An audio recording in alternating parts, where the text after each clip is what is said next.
Bueno, pues me voy a permitir leer las semblanzas de mis compañeras. Empezaría por la doctora Julia Martín Ortega. Ella es profesora investigadora del Sustainability Research Institute School of Earth and Environment de la Universidad de Leeds en el Reino Unido. Julia es profesora titular del departamento que les acabo de mencionar, es directora asociada del Water at Leeds, que es uno de los mayores centros de investigación interdisciplinar en aguas del mundo, habiéndose doctorado en la Universidad de Córdoba en el año 2008, Córdoba, España. Acumula más de 10 años de experiencia como investigadora en el ámbito de la gestión de los recursos hídricos y la valoración de los servicios ecosistémicos. Ha participado y coordinado numerosos proyectos de investigación orientados a aumentar el conocimiento sobre los efectos en los cambios de los sistemas hídricos en el bienestar humano. Julia es corresponsable del proyecto Usumacinta Rock Project junto con la doctora Azara Mesa Jurado. La doctora Paula Novo es investigadora del Land Economy and Environment Research Group de Scotland Rural College de Edimburgo, en Reino Unido. Paula es investigadora, ingeniera agrónoma, egresada de la Escuela de Ingenieros Agrónomos de Madrid. Su investigación se centra fundamentalmente en el área de la economía, los servicios ecosistémicos y la gobernanza. Esto incluye trabajo sobre valoración monetaria y no monetaria, el análisis de la percepción de los servicios y mecanismos de gobernanza para provisión de servicios ecosistémicos múltiples, por ejemplo, modos de vida y biodiversidad. Hasta la fecha, la mayor parte de su trabajo de campo lo ha desarrollado en Nicaragua, Etiopía, Surinam, México y Escocia. Los métodos de investigación que emplea son mixtos, lo que incluye encuestas, juegos experimentales, entrevistas, grupos focales, metodologías participativas como mapeo y fotovoz, y análisis econométrico, institucional y temático, y cuenta con más de 25 publicaciones en revistas internacionales especializadas de alto impacto. Paula es parte del equipo de los Usumacinta Rock Project, liderando el diseño y aplicación de las metodologías de juegos experimentales en la región de estudio. Y por último, la doctora María Azara Mesa Jurado, que es investigadora del Colegio de la Frontera Sur, Unidad Villahermosa, en México. Es doctora, ingeniera agrónoma por la Universidad de Córdoba, en España. Desde 2011 trabaja como investigadora en el Colegio de la Frontera Sur, en la Unidad Villahermosa, en el estado de Tabasco, y tiene más de 8 años de experiencia en la investigación sobre gestión de agua y la valoración económica de los recursos hídricos. Sus líneas de trabajo abarcan la gestión de los recursos naturales con especial atención al agua, valoración ambiental, percepción social de los servicios ecosistémicos, áreas naturales protegidas, diseño y evaluación de políticas públicas y procesos participativos para la toma de decisiones en un contexto de cambio global, y actualmente pertenece al Grupo Académico de Manejo Sustentable de Cuencas y Zonas Costeras. Además es secretaria general de la Red de Científicos Españoles en México, RECEMX, y a partir de enero es parte del Council de la International Association for Society and Natural Resources. Es corresponsable general del proyecto Usumacinta Rock Project junto con la doctora Julia Martín y lidera el grupo de investigación de Lado Mexicano, y también forma parte de la red Sociecos. Muchas gracias. También a Mariana. Mariana es nuestra asistente de investigación, una parte clave en el funcionamiento del equipo. Ella es bióloga por la UNAM y maestra en Ciencias en Recursos Naturales y Desarrollo Rural por Ecosur. Y bueno, pues durante todo este año ha estado trabajando arduamente con nosotros, entonces es parte clave también del equipo Usumacinta Rock. Adelante. Bueno, pues muchísimas gracias. Aquí está. Bueno, en verdad queremos empezar un poco explicándoles la razón por la que estamos aquí. Es que hace unos cuantos años nos reunimos unas amigas un poco locas y dijimos queremos investigar este asunto. Como bien ha planteado Eric, existe un debate muy potente, muy importante en la academia sobre si se está produciendo efectivamente, si la adopción de un modelo de servicios ecosistémicos está derivando en un proceso de mercantilización de la naturaleza. Y esto es precisamente cuando nosotros pedimos financiación a la British Academy y el Medium Fund del Reino Unido, precisamente para que nos permitiera estudiar durante un par de años si se estaba produciendo este riesgo de mercantilización aquí en México. Y tuvimos esta financiación que incluye al Colegio Frontera del Sur aquí en México, Ecosur, a la Universidad de Leeds, que la represento yo, y en aquel momento al James Hutton Institute, pero que ahora es el Scotland Rural College con la representación de Paula. No es que se haya cambiado de nombre, es que yo me he cambiado de institución. No, exactamente, Paula. O sea, Paula ha cambiado de institución. Cambió el nombre de la institución. Entonces, como habréis visto, el nombre del proyecto se llama Usamascinta Rock. Usamascinta porque esta es la zona de estudio que trabajamos, y Rock viene de las siglas en inglés, el Risk of Commodification, que es el riesgo de mercantilización en inglés. Entonces, es este proyecto, y gracias a la financiación del Newton Fund y la British Academy, que estamos aquí hoy, que tenemos nuestro café. No sé si hay mezcal, pero ya veremos. No se puede, que no nos deja. No se puede, pero precisamente nosotros habíamos prometido, como parte de tener esa financiación, que nosotros íbamos a compartir nuestros resultados con ustedes, con todas las partes interesadas, porque nosotros no entendemos la investigación como que nosotros vamos, sacamos los datos y esto es la verdad, esto es lo que obtenemos. Absolutamente no. Nosotros lo que entendemos es que esto es parte de un proceso, es parte de un diálogo en el que ustedes son absolutamente fundamentales, y para nosotros esto es simplemente un paso en este camino, un paso en este proceso en el que le vamos a mostrar a través de esta presentación los resultados que hemos encontrado hasta el momento, para que ustedes nos digan qué les parece, cómo los complementamos, nos den otra perspectiva. Entonces, el objetivo de la presentación que vamos a hacer ahora es presentarles un poco, obviamente han sido 3 años de investigación, vamos a presentarles algo de nuestros resultados para que sigamos la conversación juntos. Así que ahora creo que... Sigo yo, vale. Entonces, simplemente volviendo a recapitular un poco cuáles son específicamente los objetivos del proyecto, era estudiar la existencia de estos riesgos de mercantilización de la naturaleza al aplicar los enfoques de servicios ecosistémicos, pero también queríamos contraponer si existe divergencia o convergencia entre la visión de los tomadores de decisiones o de los distintos agentes implicados, digamos, a nivel de gestión de la política pública, con aquella de las comunidades, ¿no? Ya Azahara va a contar qué comunidades exactamente hemos trabajado, y ver si se produce una confrontación de visiones en este sentido. Y también, ya yendo específicamente a las comunidades, como ha dicho Eric, una de las preocupaciones que tenemos sobre la aplicación de este enfoque es si se está produciendo un cambio en las relaciones que las comunidades, que los seres humanos establecemos con el medio ambiente. Queríamos explorar si se está produciendo ese cambio en las relaciones entre el ser humano y la naturaleza, concretamente a nivel de las comunidades. ¿Sigue esto? Sí, bueno, hoy estamos aquí en una representación, pero también son parte del equipo nuestros colegas Alejandro Espinosa Tenorio de Ecosur Campeche y Miguel Ángel Díaz Pereira. Y bueno, también agradecer a todos los becarios, asistentes, residentes, profesionales que han estado apoyando en la fase de campo y aquí en el proyecto, ¿no? Jerónimo, José, Ingrid, Federico, Ana, Adriana, Joana y Denise, ¿no? O sea, todo esto es el trabajo de muchos, y hoy nosotros estamos poniendo aquí la cara para lo bueno y para lo malo también, pero bueno, más bueno. Y bueno, como adelantaba Julia, nosotros aquí queríamos hacer una mirada crítica a ese enfoque basado en servicios ecosistémicos que, bueno, en las últimas décadas está siendo implementado tanto a nivel teórico, académico, pero también en la toma de decisiones en la política pública.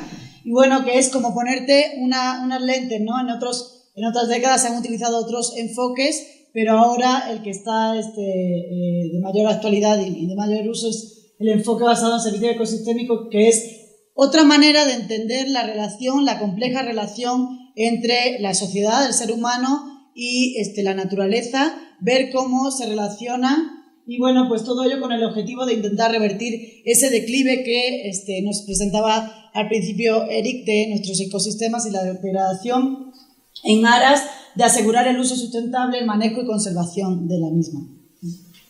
Bueno, el diseño experimental del proyecto estuvo dividido en 5 fases, ¿no? Tuvimos primero una revisión del marco legal e institucional mexicano, que lo vamos a presentar a continuación. Se llevaron a cabo entrevistas con instituciones, tanto a nivel federal como a nivel estatal, en el caso del estado de Chiapas, que ahora vamos a presentar en qué comunidades hemos trabajado. Se llevó a cabo en 2016 un foro de discusión en San Cristóbal de las Casas, donde se intentaba tener esa multiperspectiva entre académicos, institucional y sociedad civil, y pues me alegra ver algunas caras que estuvieron en aquel seminario entonces. Se llevaron a cabo entrevistas a profesionales ambientales y también, lo más importante, juegos experimentales y entrevistas en las comunidades locales que fueron parte de nuestro estudio. El estudio se ha llevado a cabo en el estado de Chiapas. Concretamente se seleccionaron 3 comunidades: la comunidad de Galacia, de donde viene, desde acá viene David, de Galacia, casi a no sé cuántos, 10 kilómetros, 2 kilómetros de Guatemala, 20. La comunidad de El Piru, que está muy cercana a Galacia. Son comunidades relativamente pequeñas, entre 150, 200, 300 habitantes. Muchas de ellas son comunidades que se originaron a partir de los años 70 con el reparto de la tierra en toda la franja de la frontera sur, con el objetivo de, repartir, dar tierra a campesinos que la reclamaban, pero también con el objetivo que tenía en aquel entonces el gobierno de fortalecer la frontera con Guatemala, ¿no? Una frontera que había estado totalmente desierta. No sé si han leído libros de Jean de Vos, se le llamaba como el desierto de la soledad, porque realmente eran muy pocas comunidades las que existían ahí. Entonces, para fortalecer, pues a la vez de dar tierra, se instalaron estas comunidades acá. Muchas de ellas eran de origen indígena y, pues ahora hay como que distintas etnias, ¿no? Que luego David nos puede presentar mejor. Y otra de las comunidades, ahí arriba, es la comunidad de Najá. Najá es una comunidad lacandona. No podemos decir exactamente que lleven desde tiempos originales ahí, porque ellos a partir del siglo XVII es que desde la península de Yucatán vienen a Chiapas, y ellos son realmente, o considerábamos que podrían tener, porque tenían una visión más ligada a la naturaleza, ¿no? Entonces queríamos comparar, pues desde el punto de vista de una comunidad que lleva siglos en el territorio. Se me ha olvidado la cosmovisión, era la palabra que quería decir. Queríamos estudiar esa cosmovisión, esa relación con la naturaleza entre los lacandones y otras comunidades de reciente creación, 30 años, en las inmediaciones de la reserva de la biosfera Montes Azules. Entonces, esas son las comunidades de estudio. Y vamos a presentarles ahora pues los resultados de esa primera fase, de esa revisión que hicimos documental de la legislación y la política pública mexicana, porque queríamos saber cómo se adopta el concepto de servicio ecosistémico, servicio ambiental en la política pública en México. Siguiente, por favor. El objetivo era analizar la frecuencia de aparición de los términos servicios ambientales, servicios ecosistémicos en distintos documentos de política pública federales, mediante el análisis de frecuencia, realizar el seguimiento de la ocurrencia de estos términos, cómo han ido variando a lo largo del tiempo en los distintos documentos de política pública, y por último, conocer cuando se utilizaba la noción, el contexto de servicio ecosistémico, servicio ambiental, cuál es el contexto circundante a la utilización de esa palabra en los distintos documentos que analizamos. La metodología que seguimos fue una recopilación de documentos a nivel federal. No es tan fácil tener así como todos los documentos recopilados, porque muchos de ellos están todavía impresos. No habría que digitalizarlos, otros estaban totalmente como imágenes. Entonces, tuvimos ahí un proceso de recopilación, y una vez que teníamos los documentos en PDF de manera que pudiéramos rastrear esos conceptos, servicios ambientales, servicios ecosistémicos como coincidencias exactas, ¿no? Utilizamos el programa En Vivo para llevar a cabo este análisis. Y pues como les decía, se llevó a cabo la búsqueda sin contexto, solamente la frecuencia de mención de estos conceptos, el contexto de mención, buscando el párrafo circundante para ver exactamente en qué contexto se utilizaba, y el análisis temporal se llevó a cabo desde 1989 a 2017. y se aplicó una codificación abierta de la cual derivaron 6 categorías de análisis o contextos de mención. Tenemos estos contextos. El contexto vacío es que cuando solamente aparece la palabra servicio ecosistémico, servicio ambiental, pero no se hace ningún análisis ni mención, puede aparecer como parte del título, no tiene nada que se pueda analizar a su alrededor. El contexto de conceptualización, que básicamente es cuando se define en el documento qué es la noción o cómo se entiende en ese documento el servicio ecosistémico, servicio ambiental. El contexto de mención de conservación, cuando se elude a la necesidad de conservar, preservar o iniciar algunas actividades para proteger los servicios ecosistémicos y su provisión. El contexto de mención valor instrumental, cuando se habla de la necesidad de preservar, pero porque está ligado al bienestar humano. En el contexto de conservación no se hace ninguna mención al ser humano ni a la sociedad. Sin embargo, en el valor instrumental sí se maneja ya ese link con el ser humano desde la parte de por qué hay que conservar los recursos, los servicios ecosistémicos, la naturaleza, desde la parte de la importancia para el bienestar humano. Y el valor económico es cuando se está mencionando algún instrumento económico, tarifas, sanciones, todo lo que derive alguna compensación monetaria respecto a este contexto de mención. En cuanto a otros, bueno, pues a lo mejor se nombraba una determinada legislación o algo referido a áreas naturales protegidas, pero la frecuencia fue muy pequeña, entonces no consideramos necesario diseñar otro contexto de mención y lo pusimos en otro.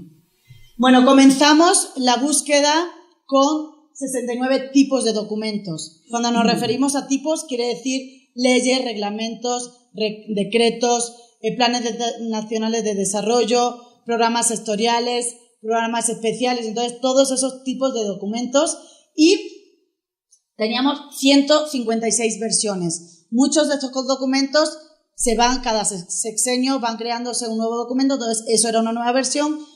O, por ejemplo, reformas de determinadas leyes, también se consideraba otra versión del documento. Y bueno, en algunos documentos exactamente no se pudo hacer toda la comparación temporal porque, bueno, pues solamente se publicó en una vez y solamente estaba esa versión, ¿no? Determinadas leyes o programas que solamente existieron, se publicaron en una sola vez.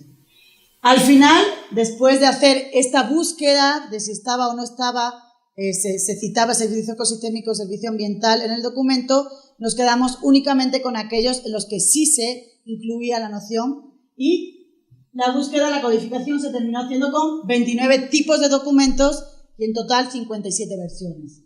Como les decía, tenemos la parte de leyes y reglamentos correspondiente al Poder Legislativo, planes nacionales de desarrollo en los que está involucrado el Poder Legislativo, documento rector y cuáles son las metas y estrategias nacionales, programas sectoriales y programas ambientales alineados a los planes nacionales de desarrollo, leyes, reglamentos y tratados también internacionales, finalizando con informes presidenciales donde se manifiestan los avances y logros del Plan Nacional de Desarrollo. Es importante remarcar que únicamente a partir del 2007 es cuando existe la obligatoriedad de entregar por escrito los informes presidenciales, entonces no se ha podido hacer la búsqueda en el documento de los informes presidenciales en este sentido.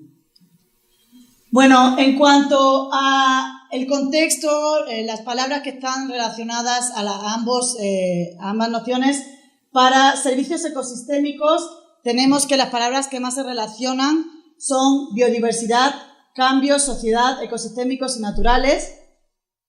Y para servicios ambientales tenemos forestales, o sea, la parte de servicio ambiental está muy relacionada con los pagos forestales, programas y aguas, y en total, entre los dos, conservación, recursos, bienes, ecosistemas y sustentables.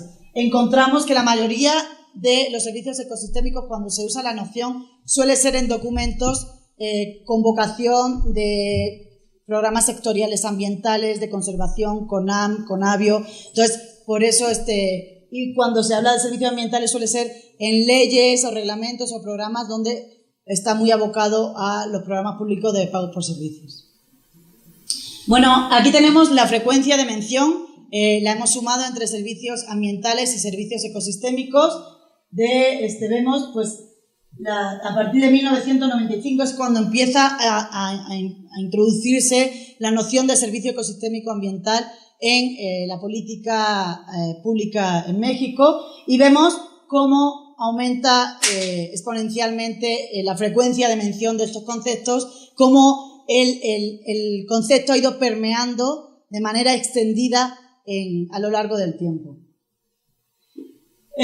Las categorías de análisis que sacamos aquí van relacionadas con el contexto asociado en las que se registraron los términos, y vemos cómo en el 37% de esas menciones siempre hay un contexto de valor económico y seguido por el valor instrumental. Bueno, el contexto vacío va sobre todo porque aparecen como en títulos o con contextos que no tenían mucho relevancia para nuestro estudio, y en un 14% en la conservación. En el caso del valor económico, el contexto de mención está relacionado casi en la mitad del 50% con los pagos por servicios ambientales. La valoración económica, aproximadamente solamente un 6%, valoración, pero no habla exactamente de que sea valoración económica per se, pero sí se incluyen instrumentos económicos, y cobros, mercados, y solamente un 1% relacionado al financiamiento. Y en cuanto al valor instrumental, que fueron el otro contexto más mencionado o en el que más encontramos, el 40% está ligado al desarrollo sustentable, 20% conservación, bienestar humano o bienestar humano antropocéntrico. Y bueno,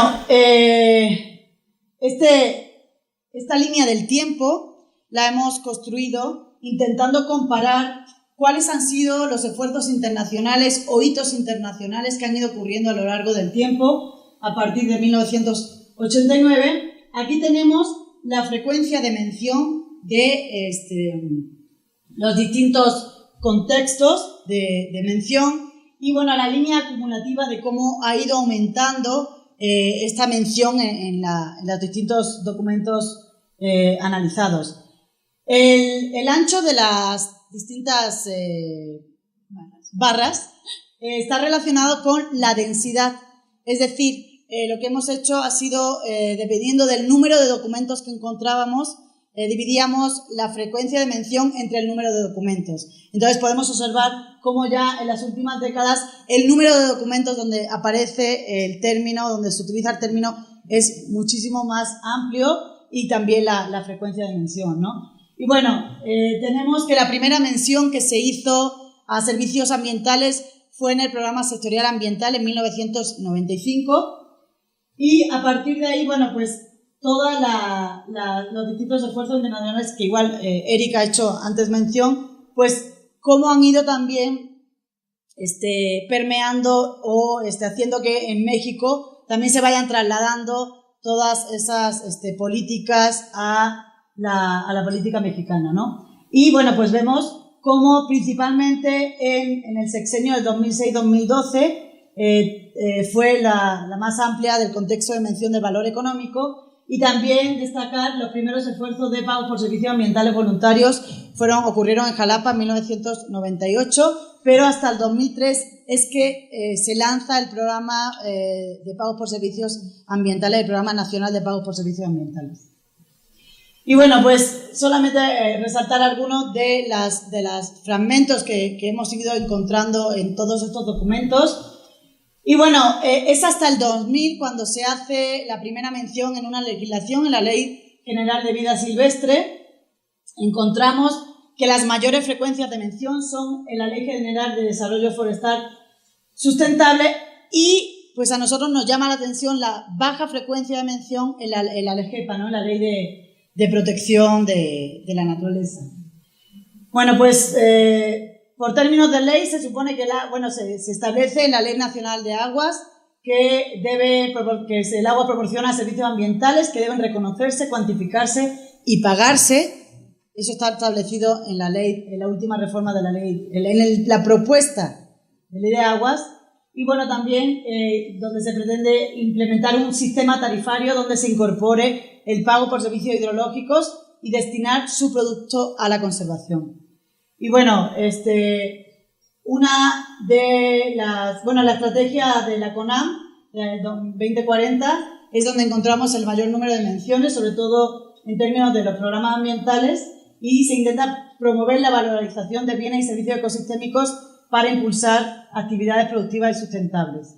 Y bueno, esta pregunta hacemos eco, se queda establecida en esa estrategia de CONAM, y es cuál sería la forma de insertar en la sociedad y el gobierno el valor de los servicios ecosistémicos como base de las actividades económicas en México.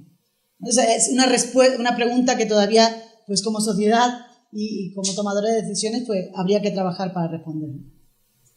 Y bueno, pues concluyendo, el concepto de servicios ecosistémicos ha permeado claramente en la política ambiental en los últimos sexenios, pero no en todos los sectores de la política pública. Si nos encontramos los programas de Sagarpa o los programas de SENER o los programas de Conagua, exactamente no están utilizando el enfoque de servicios ecosistémicos.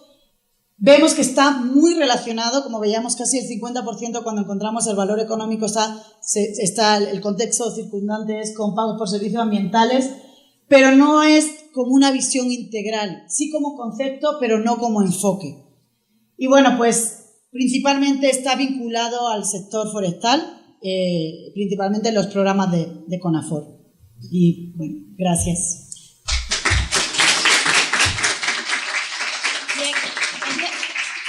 Para hacer esto un poquito, para no tomar mucho tiempo, vamos a presentar los 4, bloques de resultados y después vamos a haber tiempo para preguntas, ¿de acuerdo? Entonces ya directamente paso yo al siguiente bloque de resultados que queremos presentar, que ya va más directamente al tema que nos ocupaba de manera especial en el proyecto, que tenía que ver con la idea de mercantilización. Es decir, intentando responder, se está produciendo mercantilización de la naturaleza. Y concretamente, esta parte que yo voy a presentar tiene que ver cuál es la visión de los profesionales ambientales de México. Es decir, aquellas personas que actualmente en México están implicados en el tema de la gestión ambiental, ¿están ellos percibiendo que se produce un riesgo de mercantilización? Y, como hemos dicho, originalmente el enfoque, como ha explicado muy bien Eric, el enfoque se promueve como una manera de intentar reconocer, de intentar visualizar los beneficios que la naturaleza provee al ser humano. Pero, como explicaba también Eric muy bien, se está produciendo una crítica, se está produciendo una preocupación en las personas que nos trabajamos en esto sobre si existe este riesgo de mercantilización. Esta misma definición ya la puso Eric, que nos estamos refiriendo a el cambio institucional, pero también el cambio simbólico por el cual un servicio que previamente no se estaba comercializando, no se estaba intercambiando comercialmente, entra en la esfera del dinero y el intercambio comercial, ¿no? ¿Y esto por qué podría ser un problema? Por una parte, porque se produce un cambio de razonamiento para la conservación, es decir, ya no conservamos la naturaleza por nuestra obligación moral colectiva de preservar la naturaleza, sino porque es una actividad generadora de beneficio económico, y esto también acarrea el riesgo de que deje de conservarse aquellos servicios que pues no resulten lucrativos. ¿De acuerdo? Entonces, este es el cambio simbólico institucional. Bien, pues, ¿por qué nosotros dijimos tenemos que investigar qué están pensando, qué piensan los profesionales ambientales en México sobre este riesgo? ¿Lo perciben o no? Y la razón por la cual nos parecía absolutamente fundamental estudiar esto era porque precisamente serán los profesionales ambientales los que son los encargados tanto de diseñar como de implementar los enfoques de servicios ambientales. Por tanto, su opinión es crítica en este debate, porque según lo que ellos piensen, el enfoque o bien se va a consolidar, se va a hacer totalmente predominante, va a evolucionar, se va a adaptar o se va a abandonar. Si así, digamos, la colectividad de los profesionales ambientales no creen en él, ¿no? Entonces, Lo que hicimos en esta investigación fue a realizar una serie de entrevistas semiestructuradas a nivel federal. Estos eran profesionales ambientales en general para México. Y el contexto en el que hicimos estas entrevistas fue en el 5º Congreso Internacional de los Servicios Ecosistémicos de los Neotrópicos, que tuvo lugar en Oaxaca en noviembre de 2017. Entonces, precisamente nosotros fuimos a hacer estas entrevistas a este lugar porque en este Congreso de Servicios Ecosistémicos es donde está la gente que está manejando, que está discutiendo sobre el tema de los servicios ecosistémicos. Por tanto, es una muestra intencional. No se trata de una muestra representativa de cualquier profesional ambiental mexicano, sino aquella gente que ya está enganchada en el debate sobre los servicios ecosistémicos. Obviamente, esto hace que es posible que las voces más radicalmente críticas con la noción de servicio ecosistémico no están presentes, porque si tú rechazas radicalmente esta idea, pues a lo mejor no vas a ir a este congreso. ¿De acuerdo? Entonces, lo que llamaba es como el mainstream, es decir, la corriente mayoritaria, la gente que está enganchada con el concepto. Y eso es muy importante que lo tengamos en cuenta cuando yo vaya a presentar los resultados que obtenemos. Me parece que tenemos una de las personas que fue entrevistada en esta entrevista en el parte del Congreso. Estamos muy agradecidos por la entrevista y por estar aquí hoy presente. Por supuesto, estamos agradecidos a todos los entrevistados.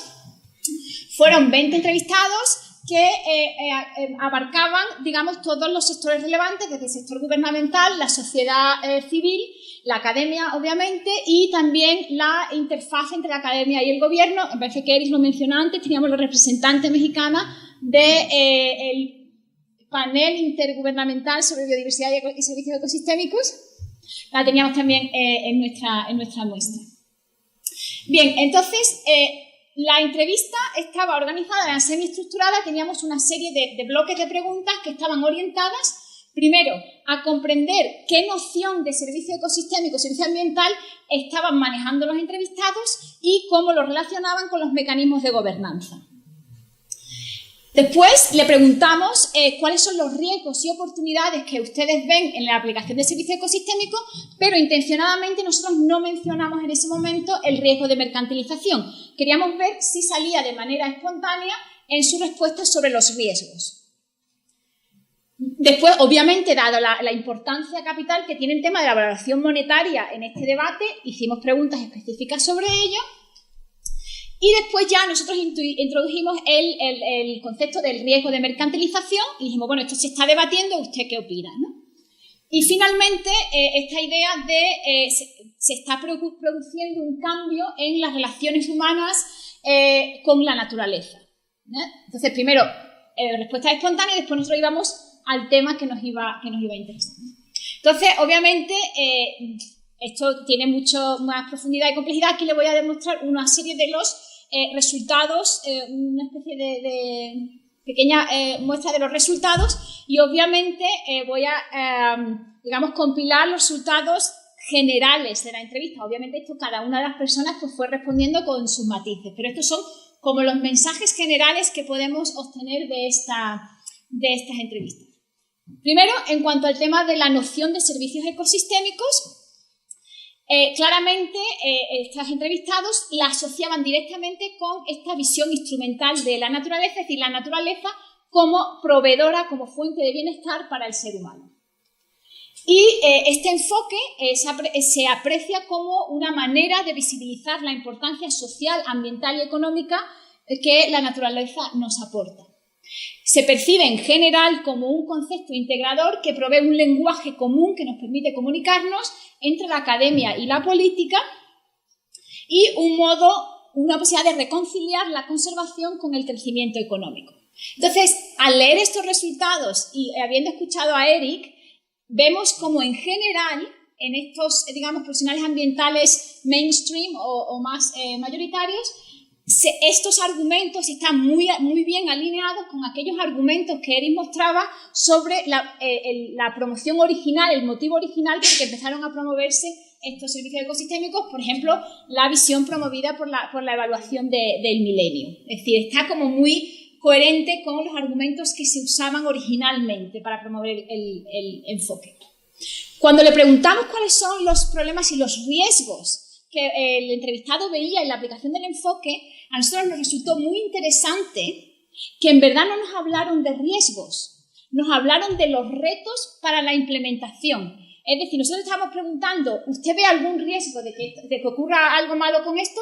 Y lo que nos hablaban es, pero es que no se puede implementar bien porque no tenemos fondos, no tenemos suficiente conocimiento. Es decir, ¡ay no! ¡Oh my God! ¡Ay no! ¡No, por Dios! Yo creo que es la batería del público. ¿Qué es el ordenador?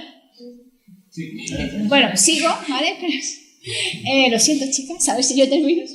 Pero era muy interesante que no salían los riesgos, salían los problemas, las dificultades que estaban encontrando en implementar. Y en general se considera que el enfoque ha entrado claramente en el discurso, ha entrado claramente en la política, como demostraba Zahara anteriormente, pero había una sensación de que ha cambiado muy poco en la práctica real, que no se ha visto ningún cambio efectivo en una mejora de la conservación. Y el riesgo que perciben es el riesgo de que el enfoque no cumpla las expectativas. No hablaban de la mercantilización, hablaban del riesgo de que no cumpla las expectativas. Concretamente, que no se produzca una mejora efectiva de la conservación y que precisamente derivado de aquello se produzca un desencanto por parte de las personas, de los agentes implicados. Es decir, como que lo estamos vendiendo mucho, no cambia nada y se vaya a abandonar. Entonces, es interesante que aquí el mayor riesgo que se percibe es derivado de que no se implemente correctamente y que no se implemente de manera efectiva. Y fueron muy escasas las menciones espontáneas al riesgo de mercantilización. Ya hablando directamente de la valoración monetaria, nuevamente, en general, y acuérdense que tenemos un grupo de profesionales ambientales que posiblemente no incluyan a los más críticos, se considera útil para establecer un valor de referencia y ese lenguaje común del que hablábamos, ¿no? Se consideraba útil para llamar la atención de los tomadores de decisiones y evitar que los servicios ambientales fueran ignorados. Se mencionaron varios ejemplos de casos en los que ellos consideraban que precisamente por haber hecho una valoración monetaria se había reconocido ese valor y se había tomado decisiones que eran positivas. Pero era muy claro el mensaje de que la valoración no se considera la panacea y que no debe ser el único argumento para el proceso de toma de decisiones. Y además argumentaban mucho que están existiendo actualmente muchos problemas de estimación, de cálculo. Si hablábamos antes de las metodologías, pues se reconoce que las metodologías no están suficientemente sólidas y afianzadas como para hacer una estimación muy buena, y que además la manera en que se estaban comunicando esos valores que se obtenían pues no estaba siendo la más adecuada. Entonces, en general, podríamos decir que sobre la valoración monetaria en general se estaba percibiendo una actitud relativamente positiva, pero precavida. No si esto es fantástico, sino, bueno, sí tiene sus ventajas porque es un lenguaje común, pero ojo que tiene muchos problemas también. Y ya nos metemos en el tema de la mercantilización y del cambio de las relaciones humanas con la naturaleza, y aquí fue muy interesante porque en este punto es donde encontramos mayores discrepancias entre nuestros entrevistados. En general, los otros argumentos se dan bastante alineados y aquí encontramos varios grupos de personas. Unos rechazan directamente la idea de mercantilización, dice, esto es un posicionamiento ideológico, estaban en contra de la idea de que le planteábamos que si le parecía que había mercantilización y no querían entrar lo rechazaban. Otra gente no lo rechazaba como concepto, decía sí, puede que exista mercantilización, reconocemos la posibilidad de riesgo que exista, pero lo consideraban como una distracción con respecto al objetivo principal que debe ser el de la conservación. Es decir, esto lo que hace es que diluye las energías que podamos poner para conservar. Y finalmente, había otro grupo que sí consideraba el riesgo de mercantilización y sí que consideraban un riesgo de que las comunidades estén cambiando su propia narrativa sobre cómo se relacionan con la naturaleza, y claramente lo relacionaban con esta agenda que Eric comentaba, más grande, global, a nivel global, de la neoliberalización de la conservación de la naturaleza, y lo reconocían. Sin embargo, a pesar de que había incluso algunos que lo reconocían y que les daba miedo, y tenemos citas que les da miedo, en general reconocían que sí que puede haber estos problemas, pero veían más riesgos en no trabajar dentro de la lógica predominante, que es una lógica de mercado, y que los beneficios de la naturaleza quedaran ignorados. Es decir, algunos no quieren entrar en el tema, no existe la mercantilización para ellos, otros creen que es una distracción y otros sí la creen, pero incluso los que la creen se sentían que más vale no perder este carro. Tenemos más, no sé si decís eso en México, perder este tren, ¿no? Y bueno, como este es un tren muy malo, pero es el único tren, vamos a agarrarlo porque si no nos quedamos fuera, ¿no? Entonces, un poco trayendo todo esto en su conjunto, diríamos que la visión de los profesionales ambientales de este mainstream están bastante alineados con los argumentos originales por los cuales se promovió el servicio ecosistémico. Y esto parece bastante coherente con la entrada que se ve del discurso que Azar ha demostrado cómo penetra en la política pública. Y pensar que son gente que está trabajando bajo este paraguas que le impone que le viene de la política pública. Pero también es una visión precavida, es decir, no nos pareció que fuera una visión particularmente entusiasmada. No había allí nadie que estuviera loco de contento con los servicios ecosistémicos y le parecía que va a salvar el mundo, ¿no? Y además, como dije antes, le parecía que sí, que había entrado en el discurso, pero no estaban viendo verdaderamente mejoras en la práctica. Entonces era un poco, yo lo entiendo como una especie de resignación. Sí, puede que esto se vaya a estropear las relaciones con el ser humano y la naturaleza, puede que nos estemos mercantilizando, pero el mundo funciona así, ¿qué podemos hacer? Estamos como resignados, es decir, mejor esto que nada, ¿no? Mejor esto que nada. Ese es un poco el espíritu que nosotros detectamos en esta investigación. Entonces, simplemente yo acabo aquí con una idea que me gustaría que lleváramos a lo largo del resto del día y yo creo que las siguientes presentaciones en el teatro que vamos a hacer. Es decir, estamos ante una situación en que una noción alternativa de los servicios ecosistémicos podría dar energías renovadas al discurso y a la práctica de conservación, o tenemos que radicalmente tirar esto por la ventana e inventarnos algo nuevo. Es decir, cómo nosotros que somos, digamos, la comunidad que nos interesa esto, que nos importa esto, cómo avanzamos el discurso para salir de esta rueda de, bueno, no conservación efectiva o no resignación a, bueno, pues me quedo con de lo malo, de todo lo malo, pues lo menos peor, ¿vale? Entonces, aquí lo dejo de momento, pero sí que me gustaría que tuviéramos esta conversación a lo largo del día.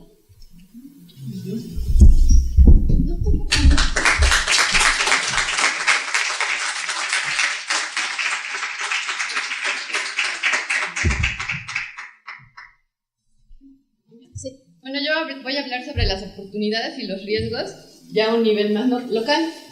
Aquí vemos cómo Azar empezó hablando como de las leyes, ¿no? De todo como México, y cómo esas leyes vienen de que los servicios ecosistémicos se han considerado una estrategia efectiva para conservar la biodiversidad, y pues es el marco, ¿no? De políticas internacionales como el CER, como la evaluación de los ecosistemas del milenio o la conservación del convenio de la diversidad biológica.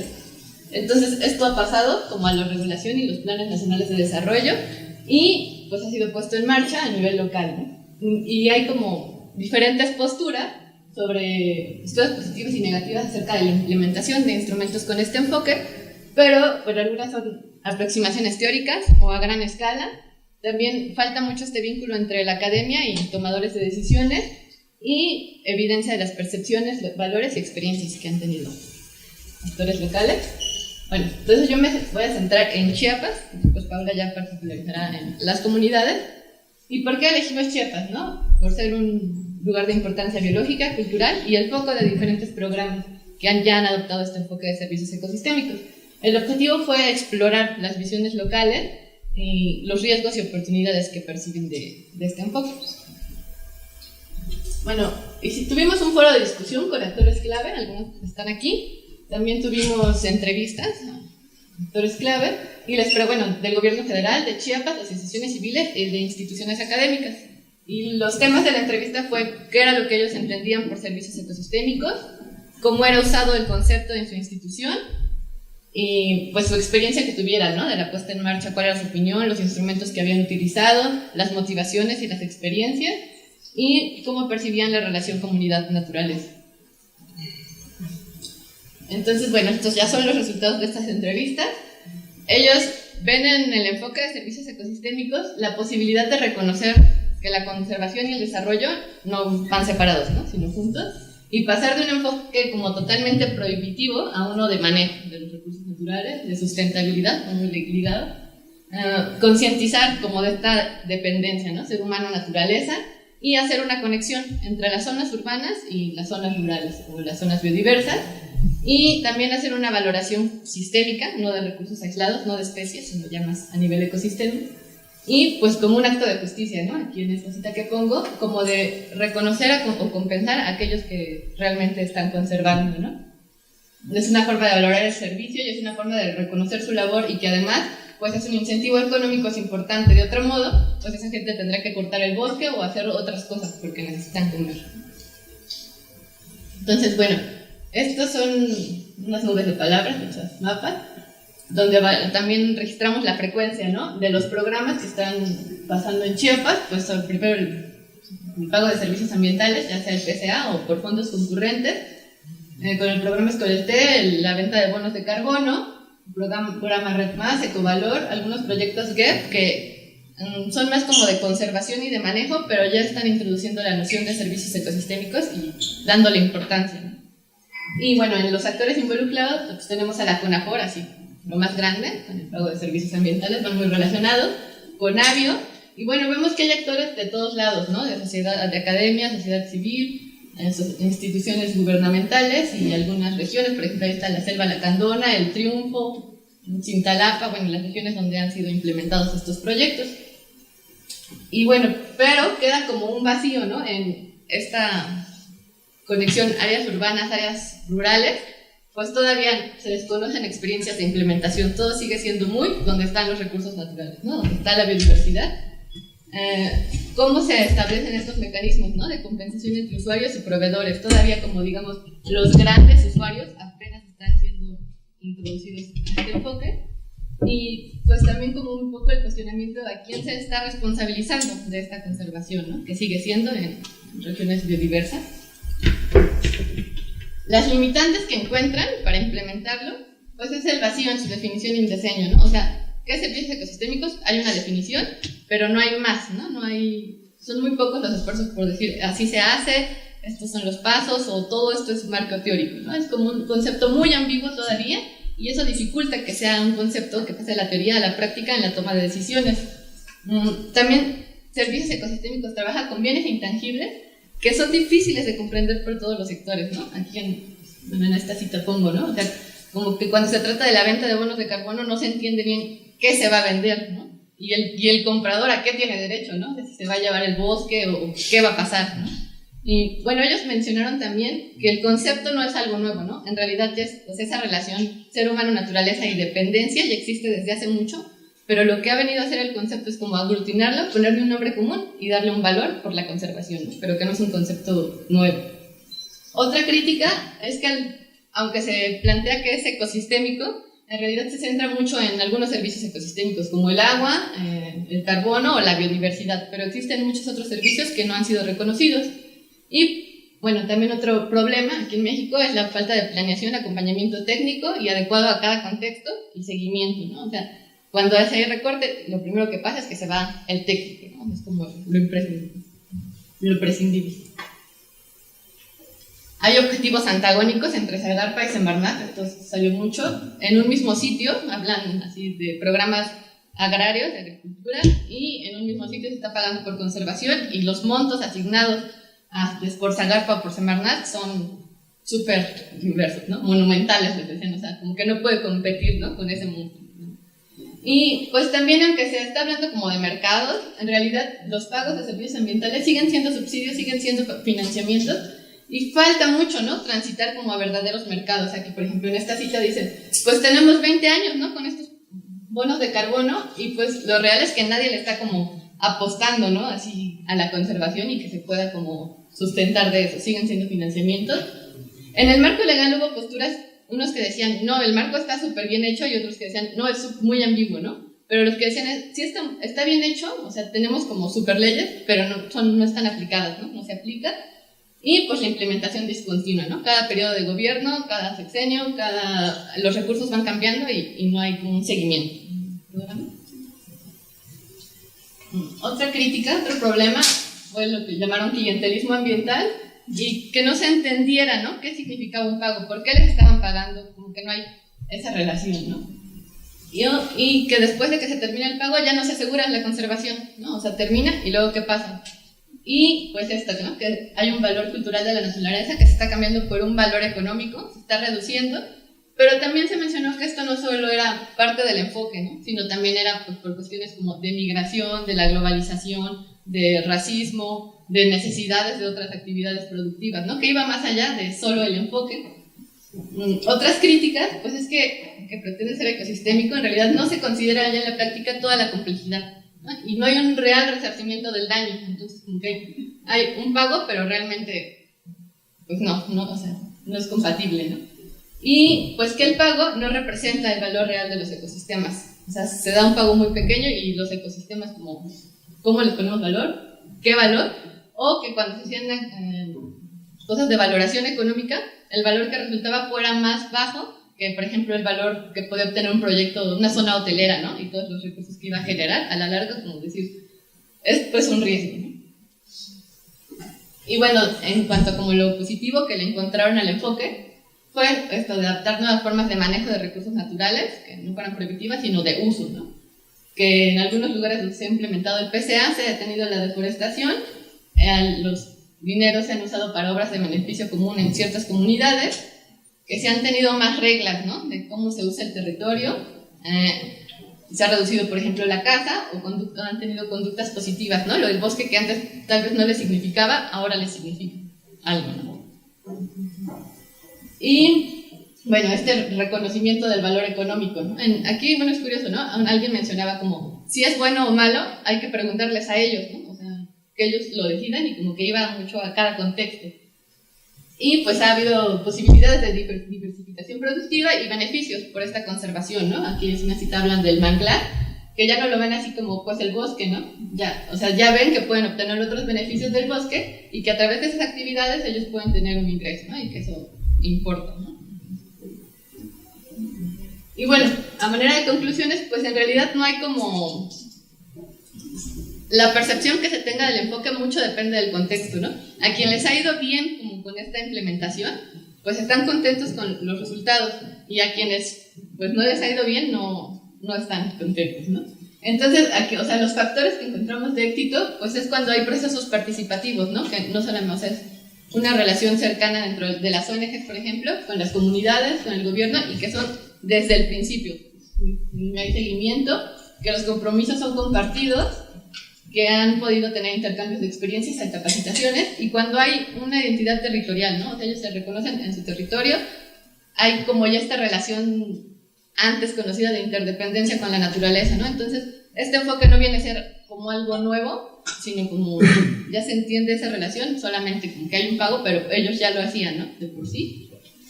A diferencia, por ejemplo, en comunidades donde son nuevos, o sea, de reciente creación, y bien, o sea, no hay como esa relación con la naturaleza, tienen otras actividades y el pago es como algo más, pero en realidad no entienden como el sentido, ¿no?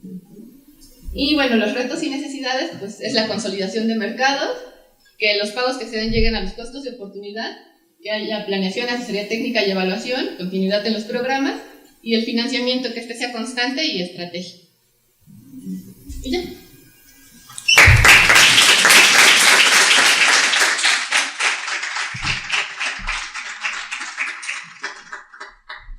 Bueno, y ahora ya la última, y nos iremos todos a tomar un café. Así que 10 minutillos más. Y esta es otra parte del trabajo que hicimos en las comunidades. No lo único, porque también hubo mucho más trabajo etnográfico, de historias de vida, talleres, pero no voy a presentar todo eso hoy, sobre todo porque además fue trabajo que estuvo liderado por todos nuestros colegas y bueno, y todavía tiene que trabajarle ahí un poco a los datos, como yo también le tengo que trabajar yo un poco a estos, porque son sobre todo resultados preliminares. ¿Están ustedes familiarizados con los experimentos económicos, con los juegos? ¿Sí? Bueno, así un poco de todo. No hay problema porque no voy a poner nada de matemáticas, ni números, ni cosas aburridas. Espero. Lo que queríamos ver un poco con los juegos es si distintas conceptualizaciones de esas relaciones ser humano-naturaleza, y esto es interesante porque aquí ya automáticamente estamos hablando de una dicotomía, como si el ser humano y la naturaleza fueran dos cosas distintas y se tuvieran que entender como dos cosas distintas, cuando no necesariamente tiene que ser eso, ¿no? Pues queríamos ver si estas distintas conceptualizaciones tienen también implicaciones, qué implicaciones tienen para la conservación y la toma de decisiones, y qué rol pueden tener los incentivos. Incentivos pues como los pagos o una compensación, si esos tienen algún impacto, como el crowding out, ¿no? O sea, que se maten esas motivaciones intrínsecas para la conservación. Entonces, para ello utilizamos economía experimental para estudiar estas cuestiones. Estos son, bueno, pues los dos como dibujos que utilizamos para representar como las dos visiones que estábamos viendo. Una representando la naturaleza como proveedora de servicios ecosistémicos, ¿no? La naturaleza provee agua, provee madera, provee alimentos. Y la otra, naturaleza como madre tierra, como un enfoque de cuidados, ¿no? La naturaleza nos abraza y nosotros somos parte de eso, ¿no? Como una obligación moral de cuidarnos. Y para hacer esto utilizamos un juego de bien público, y el bien público se relaciona mucho con la definición de externalidad, ¿no? que dio antes Eric, y en este caso como un aspecto positivo, ¿no? Y es que incentivos tenemos nosotros ¿no? dentro de un juego para contribuir a un bien que es Más alto. ¿Más alto? Por Dios, yo no puedo hablar más alto ya. Acércate al micro. Sí. Para contribuir a un bien que genera que genera unos beneficios sociales, ¿no? Yo contribuyo a un fondo de conservación y lo que eso genere va a beneficiar a todos los demás, no solo a mí por contribuir. Entonces, aquí hay varios problemas pues, que vienen también eso de la economía institucional, de la gobernanza, y unos son los problemas de acción colectiva y cooperación, que están muy vinculados a ese problema del polizón, ¿no? De nos vamos todos de cervezas, la cuarta ronda la pago yo, para la tercera me voy, para así ya no la tengo que pagar, ¿no? Pues es un poco esa idea de qué incentivo tengo yo de participar si sé que todos los demás van a estar ahí participando y yo me voy a beneficiar igual. Pues un poco lo que queríamos también estudiar, ¿no? De ver cuánta acción colectiva, cooperación hay bajo estos dos marcos. Y además, dentro del juego introducimos un tratamiento, ¿no? Que es ese incentivo. Y lo verbalizamos de manera distinta. Entonces, en el caso del enfoque de servicios ecosistémicos, era un pago por ese servicio. Y en el caso de la madre tierra, no queríamos mezclar churras con merinas o peras con manzanas, no sé cómo se dice Sí. Entonces era una compensación, ¿no? Ponerlo para compensar pues, por esa tarea de cuidados. Y ver si al meter esos incentivos realmente había un cambio en el comportamiento, porque, bueno, si yo hago algo porque yo quiero, no necesito ninguna compensación externa, ¿no? Y si de repente la tengo, pues a lo mejor es que ya no lo quiero hacer, porque ya esa motivación que yo tenía para hacerlo ya no está ahí. Entonces, aquí trabajamos con 3 hipótesis. La primera, y estos son, bueno, fotos de cuando estábamos haciendo los juegos en las comunidades. Una es que introducir esos incentivos aumenta el comportamiento cooperativo bajo los dos marcos. Y un poco la lógica de esto, y que se vincula con lo que ya han dicho antes, es que esa economía de mercado está ya tan, no sé cómo decirlo, como ha penetrado tanto, ha permeado tanto, que realmente es muy difícil, ¿no? No responder a esos incentivos bajo cualquiera de estos marcos, porque la población está ya dentro de esa economía de mercado, ¿no? Estamos todos dentro de esa economía de mercado. Además, pero además lo que nosotros decíamos es que, bueno, si los incentivos económicos posiblemente tengan un mayor efecto cuando estamos hablando bajo un enfoque de servicios ecosistémicos, porque automáticamente es esa visión como más instrumental, ¿no? De la naturaleza. Responde más a esa lógica de mercado. Y la última es que el comportamiento cooperativo es mayor también bajo los dos marcos cuando existe esa motivación intrínseca. ¿no? Cuando nosotros creemos, ¿no?, en ese como bien común, en ese cuidado, pues yo creo que independientemente de que operemos bajo un marco o bajo otro, nuestra predisposición a cooperar va a ser mayor. Y esta es un poquito más difícil de probar y no voy a presentar muchos resultados sobre eso porque todavía estamos viendo a ver cómo hacemos la econometría, la parte divertida. En el diseño experimental, bueno, pues tuvimos 110 participantes de las comunidades del Pirú, Najai y Galaxia, todas en el estado de Chiapas, que, bueno, donde presentó Azara en el mapa. Y el juego, pues tuvimos 55 participantes que jugaron bajo ese marco de servicios ecosistémicos y otros 55 bajo ese marco de Madre Tierra, ¿no? Y tuvimos más mujeres que hombres. Los separamos por género los grupos, con lo cual es muy difícil ver si hay algún efecto también de género de cuando, bueno, porque normalmente no operamos separados, ¿no?, mujeres por un lado, hombres por el otro, ¿no? Entonces es muy difícil ver qué efecto puede tener eso. Pero más por una cuestión de, bueno, pues a lo mejor era más fácil facilitar las sesiones, acomodarnos también a los horarios sobre todo de las mujeres cuando tienen que también tener los cuidados, bueno, pues por unas cuestiones también más de logística, de facilitar la participación de todo el mundo. El diseño experimental, pues esto fue una parte clave del diseño experimental, que fue hacer los dibujos, pero además los juegos eran en grupos de 5 jugadores o jugadoras, cada juego era 15 rondas, era el mismo juego que se repetía 15 veces. Y en cada ronda, cada jugador tenía 10 puntos, que eran un frijol. Cada punto era un frijol, entonces podía tomar 2 decisiones. O sea, era cómo invertir esos frijoles en 2 actividades. Una era en agricultura y ganadería, una actividad puramente privada que generaba unos beneficios privados, y otra era ese fondo de conservación, ¿no? Entonces, por cada frijol que se invertía en agricultura, pues generaba 3 al final de la ronda. Y por cada punto que había en el fondo, es decir, por todo lo que el grupo hubiera puesto en ese fondo, se multiplicaba por 2 y se daba a cada individuo, ¿no?, o participante. Y eso era para generar esa tensión, ese problema del bien común, ¿no?, de participar. El juego fueron 3 fases, ¿no? Una línea de base que se jugó 5 veces, después introducíamos el incentivo o pago, compensación, otras 5 veces y de repente ya no hay más, se ha acabado el programa, lo sacamos, a ver qué pasa. Y jugamos otras 5 rondas con ese post-incentivo, a ver qué sucedía, ¿no? No se ve aquí la sombra. Bueno, aquí son los resultados bajo eso, el marco de servicios ecosistémicos y Madre Tierra son los puntos medios que se pusieron por ronda. Aquí está todo agregado, pero bueno, lo primero que vemos es que sí que hay un comportamiento cooperativo, ¿no? La mayoría de la gente puso como la mitad, más o menos, o un poco menos, dependía. Además, cuando se metió el incentivo, eso aumentó aumentó la contribución en el enfoque de servicio ecosistémico, pero no en el de Madre Tierra de manera automática, sino como que el efecto se retardó un poco. Pero después, al quitarlo, se mantuvo.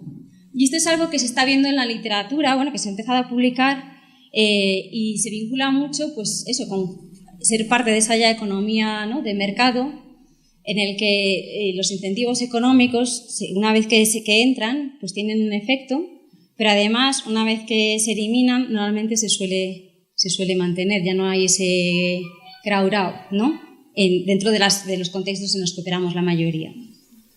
Y esto vemos comportamientos como distintos según las comunidades, pero más o menos son los mismos resultados.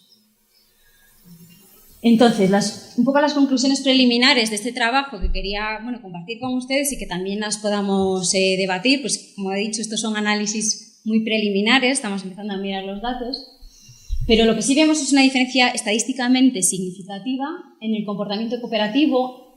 Hay una mayor contribución de media cuando operamos bajo ese marco Madre Tierra que bajo el marco de servicio ecosistémico. Y y que los incentivos tienen un efecto positivo en el comportamiento cooperativo bajo ambos como paradigmas, ¿no? Bajo ambos marcos. Pero ese efecto es más rápido, ¿no? El kick-in en el contexto de pago que en el de madre tierra. No encontramos efectos de crowding out, o sea, de matar esa motivación intrínseca. Eso no quiere decir que no existan. Esto es un juego experimental, no se puede extrapolar a lo que pueda suceder en la realidad o fuera de estos contextos como más controlados, ¿no? Y tampoco observamos diferencias de género, pues, y esto yo cuando hice también experimentos en Nicaragua, y ahí sí que comparé grupos en los que eran mitad hombres, mitad mujeres, mayoría de hombres, mayoría de mujeres, y ahí sí que vi efectos cuando había grupos mezclados, y eso puede estar bastante relacionado también con las relaciones de poder y la confianza. Pero bueno, eso no lo hemos tenido en cuenta aquí, no lo vamos a poder ver. Y además tampoco observamos diferencias en las decisiones de juego en las distintas comunidades. Pero bueno, esto también es algo que tenemos que entender un poco mejor, porque sí los contextos son distintos y creo que es importante que también entendamos un poco más eso y estudiemos los resultados un poco a la luz también de esos contextos culturales, ¿no? y socioeconómicos. Y muchas gracias.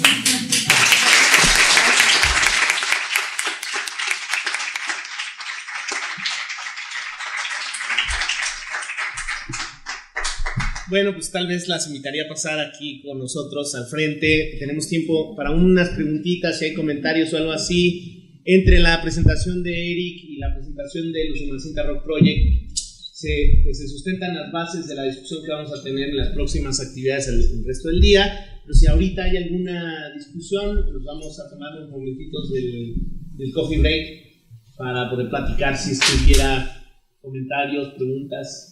Si no, pues durante el periodo del café seguramente nos vamos a acercar y platicar. Si hay una, dos, tres preguntas. Sí, a ver. Sí, gracias. Yo tengo una presentación que es doble en el aspecto de la metodología. Mi duda es, ¿cómo y en base a qué escogieron el 1989? A partir de, esa es la primera mitad. Y la otra parte de la pregunta en la metodología es, dentro de todos los instrumentos de política que leyeron, el énfasis se le da mucho a lo elaborado a nivel federal. Mi pregunta es, ¿dónde están los instrumentos a nivel estatal y en este caso a nivel cuenca, si también se estudiaron? Esa es mi pregunta. Y por lo demás, muchas felicidades. Sí, bueno, el 89 fue básicamente también cuando empezamos a ver esfuerzos internacionales. A partir de ahí de que en la política internacional comienza a incursionar el concepto de servicio ecosistémico, pero bueno, en la política quisimos incluir el 89 porque es cuando arranca internacionalmente, aproximadamente en ese periodo, pero es en el 95 cuando incursiona por primera vez en la política mexicana. Pero ese es el motivo de explicar el 89 exactamente. Al menos por el presupuesto. La legislación, no federalización estatal y más local, ¿no? Sí, tenemos la parte de estatal, pero no la hemos presentado acá. Solamente nos hemos enfocado a los informes federales, porque creíamos que era demasiada información para resumir en una sola presentación, pero hemos hecho la parte... No para toda la cuenca del Usumacinta, solamente para Chiapas, y pues sí tenemos los resultados que esperamos publicar próximamente. Igualmente podemos platicar al respecto. Pero sí se hizo para Chiapas. Por aquí habían dos preguntitas, pero 1, 2, 3 y 4, sí. Si somos lo suficientemente rápidos. Sí. ¿Arranco yo? Sí.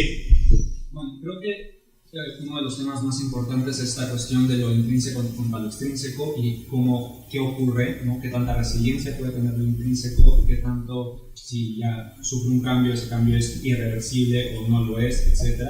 Y para eso hace falta una matriz mayor en la que se considera cómo se parten las cosas, ¿no? Pues regresando al ejemplo de las guarderías, que es extremadamente claro, por ejemplo, habría que hacerlo, o sea, habría que tener ese tipo de visión en una sociedad que ya no evalúa, de inicio no valoraba la puntualidad, una que la sobrevalúa, etcétera, etcétera, y tener todas las combinaciones, como para poder ver. Pero de todas formas, cuando uno ve si hay un cambio, como en este caso que además fue irreversible y demás, del sujeto que pierde una motivación intrínseca de hacer las cosas, de todas formas, allí se está poniendo la cuestión en 3 tiempos separados. Hay cambios en el individuo, hay cambios en su relación con el objeto y hay cambios en el objeto. Y esto no se da en 3 tiempos, en la realidad van juntos. El cambio en el individuo es también un cambio en el objeto y también en su relación. Y esa complejidad exige una serie de herramientas diferentes que yo no sabría decir cuáles, pero no están presentes en los análisis que vimos ahora. Entonces, esa sería una especie de comentario. No hay ahí un reto de cómo vamos a conceptualizar esto porque nos está faltando una herramienta conceptual. Después, aunado a esto, 2 comentarios más. La noción de riesgo ha tenido en los últimos años. Se han hecho muchos estudios de riesgo y se conceptualizan de maneras diferentes, pero a mí me gusta entenderlo desde su raíz etimológica, que aunque es discutido si es esta o no, se puede argumentar que sí lo es, que es la del riesgo. En todos los idiomas más o menos cuaja de lo mismo, entonces el peligro, o sea, el riesgo es el del riesgo, y en un riesgo tú tienes 3 tipos de problemas. Uno, los que naturalmente el riesgo conlleva, mal de montaña, deslaves, precipicios, todo eso. Hay uno segundo que es muy importante, que es que incluso aunque el riesgo esté allí, el sujeto que incursiona en él puede no regresar. O sea, hay un riesgo de la persona que se asume. Ese sería, me parece, esencial para entender la de el individuo que entra en una mercantilización de la naturaleza, pierde valores de la naturaleza, cambia de cosmovisión. Creo que ese sería el correcto. Pero hay un tercero que se deja de ver, y por eso me remito a la etimología, si es correcta, que en la imagen está, que es también la parte invisible. En los riscos están las partes, por ejemplo, muy pensadas en la parte marítima. Tú estás en un muelle, no se ven los riscos, y entonces hay un riesgo de naufragio. Entonces, en términos históricos, el riesgo ha sido ante todo el riesgo a naufragar. Y a naufragar por causas que no se ve, uno pone un faro, pretendiendo una esperanza de que puede iluminar, pero sabemos que es una luz discontinua, no es claro, una noche demasiado brumosa puede no, entonces siempre hay un riesgo ahí que no hay manera de salvar, y entonces viene una parte humana de que uno de todas formas, aunque tiene que alentarse, en el riesgo hay una parte que uno tiene que simplemente asumir el riesgo e ir adelante.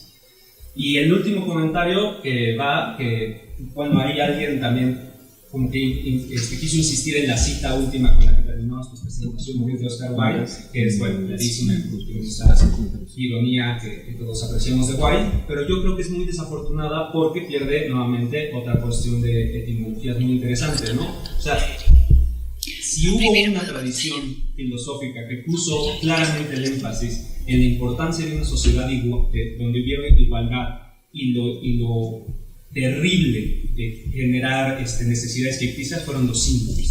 Esta escuela griega justo era la pretensión, ¿no? Ellos hablaban de la alforja, una ciudad futurista donde seríamos iguales y donde no caeríamos en el problema de las necesidades ficticias, que creo que apunta mucho a cómo podemos atender, ¿no? Una postura ética desde la cual se puede atender todo esto, que valdría mucho más que rescatar que la visión peyorativa de sí mismo hoy día, que simplemente puede ser utilizada como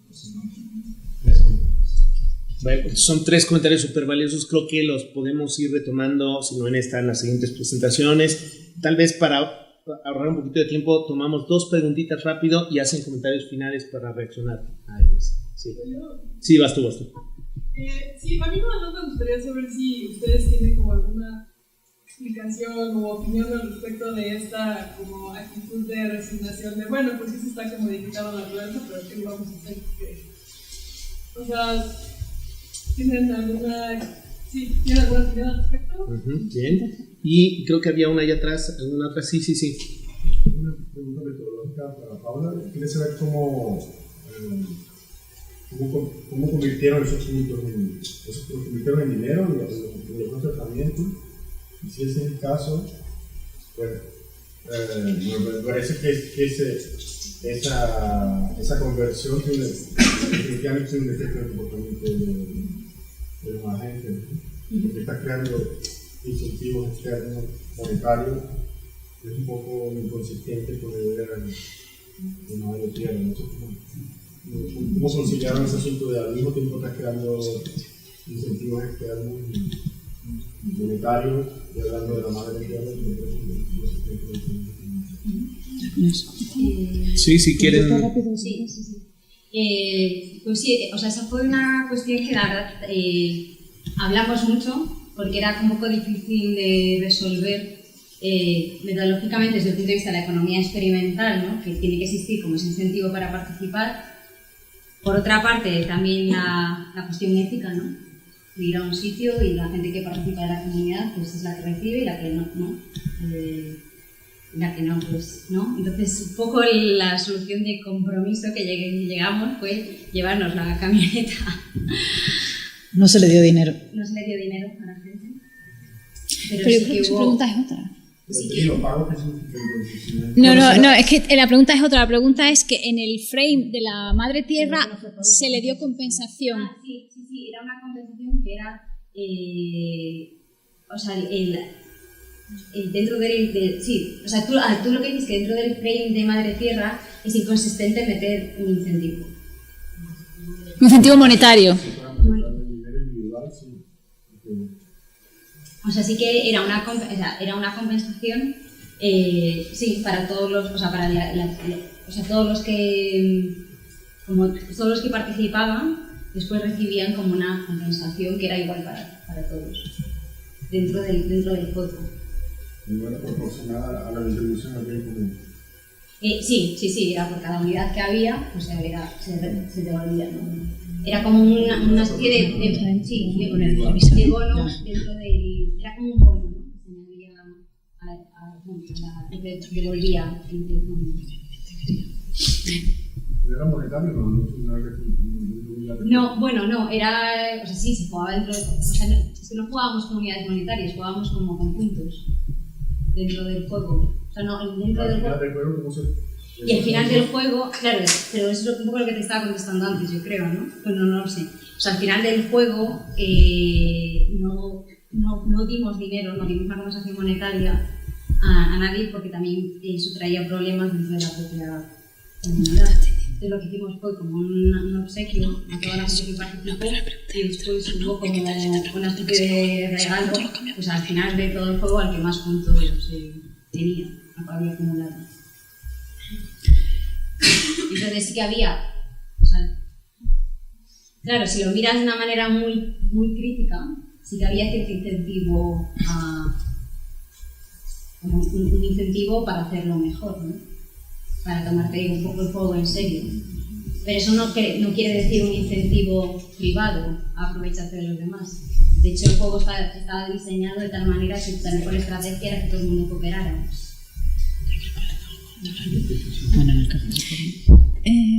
Sí, en relación a de los 3 comentarios que ha hecho el compañero, comento en el primero, totalmente de acuerdo contigo, es decir, yo creo que cuando empezamos a estudiar esto nos encontramos de primeras con una barrera, que esto es decir, la propia conceptualización del bienestar humano y del valor que los humanos asignamos a las cosas o los valores intrínsecos que los humanos tenemos es mucho más complejo que ninguna de estas aproximaciones es capaz de reflejar. Y precisamente la nueva investigación que queremos llevar adelante, construida en base a esta, es, digamos, intentar ver si somos capaces de construir nuevas conceptualizaciones de valor que vayan más allá del valor asignado, que es este valor que está subyacente al paradigma del servicio ecosistémico, y que incluya valores intrínsecos, valores fundamentales, que además, por otra parte, otras disciplinas los tienen muy bien estudiados, como la psicología, es decir, tenemos valores trascendentales, es decir, los valores que son, digamos, muy, muy inherentes al propio ser humano, y precisamente lo que queremos estudiar ahora es ver si podemos construir marcos alternativos, marcos diferentes de conceptualización del valor que nos permitan abarcar un poco mejor la complejidad que existe en estas relaciones. O sea que totalmente de acuerdo, estamos limitados por no solamente las herramientas metodológicas con las que analizamos esto, sino también las construcciones conceptuales con las que nos enfrentamos a esto. Y después, volviendo a tu pregunta sobre por qué están resignados, pues es difícil saberlo, pero yo creo que ahí la clave está en que es muy difícil ya pensar en una comunidad o en un grupo de personas que estén verdaderamente ajenos al mercado, que ya estamos tan imbuidos de él, ya prácticamente no existe nadie en una burbuja que no esté en esto. Entonces, un poco como que la realidad se nos impone, ¿no? Incluso a nosotros mismos, por mucho comportamiento ético-ambiental que tengamos, pues seguimos transportándonos. Aquí estamos, hemos venido desde Europa, ¿no?, a presentaros esto, desde Brasil, donde hemos venido. Y es muy difícil abstraerse completamente a eso sin convertirse en un marginado. Entonces supongo que es una especie de resignación por lo grande que es el sistema, pero no lo preguntamos, no lo investigamos completamente, pero supongo que va por ahí, ¿no? Un poquito la sensación de esto es enorme y yo personalmente no puedo cambiarlo, pues voy a intentar trabajar con el sistema para mejorarlo. ¿Tú quieres decir? Quizá muy brevemente. Quiero decir que esta muestra de informantes que era el Congreso de Servicios de Ecosistema es la gente un poco que vive de proyectos. Absolutamente. En un sentido está muy sesgado, ¿no? Vas al Congreso de Ecología Política que tuvimos la semana pasada en Oslo y no vas a ver una sensación generalizada de capitulación. Hay una actitud guerrera y de resistencia, ¿no? Entonces, no extrapolar esa visión de esa pequeña muestra de informantes a una visión social, porque yo creo que sigue habiendo una resistencia feroz en algunos casos al dominio de la lógica económica y monetaria a todas las esferas sociales. Totalmente, y eso es lo que quería enfatizar al principio cuando enseñaba la muestra, que esta es una muestra intencional de ese tipo de gente que está precisamente enganchada de ese sistema. O sea, es totalmente, por eso dije que era muy importante que tuviéramos esto en cuenta cuando presentaba los resultados. Es decir, estos no son los profesionales ambientales en general, son los profesionales ambientales muy particulares los que están enganchados con el concepto y, como tú dices, viven del concepto, pero aún así es interesante que en ese tipo de gente la actitud no es absolutamente ni entusiasmada ni acrítica, es decir, pero es ese tipo de gente del que sacamos esta información.